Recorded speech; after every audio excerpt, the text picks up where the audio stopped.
People always say stuff like we should travel more or take our kids to see the outside world to open our eyes. That sounds right, yes, but what does it even mean? Here's my conclusion. We want to see and experience more, meet more new friends because that's the perfect way to understand how the world really works. So our life will be so much easier. And that's one of the best lessons I've ever learned in my life. But schools are not teaching us those things.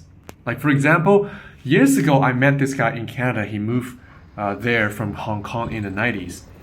Went to high school and got into school sailing team. Then slowly he turned that into a side hustle. So, a lot of boat owners in Canada, they don't really live there all year round. So their yachts just sit there doing nothing. But it's like cars. You can't leave a boat untouched forever, right? Because stuff breaks. So what does he do? He rents those boats from the boat owners. Sometimes either he rents the boats to other clients or he takes people out for a short trip. Sounds like a very chill side hustle, right? But except the clients, they're all rich. And most of those people are from China. And that's when he starts connecting the dots. A lot of Chinese buyers or investors want to buy land in Canada. But on the other hand, Canadian companies want to sell them.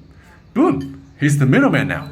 Deals usually start from tens of millions of dollars, so his cuts was like huge.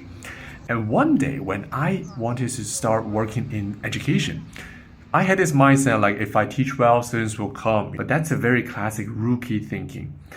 And one day my friend told me, James, you should never just focus on being a good teacher. That's like the most basic step number one. You need to figure out how to get clients. And I swear to God, I froze. I was like, what are you talking about? Then he broke it all down for me, talked about the business side of the education and how people actually make things move. And that's when everything clicked. We were not just thinking about different things. We were playing totally different games. I came from an artsy family and my father is a comic book artist. He's good at doing his work, but he's very introverted. So I grew up in that kind of environment. No one ever talked to me about business, money, relationships, society, none of it. What my family told me was to study hard, go to college and find a job.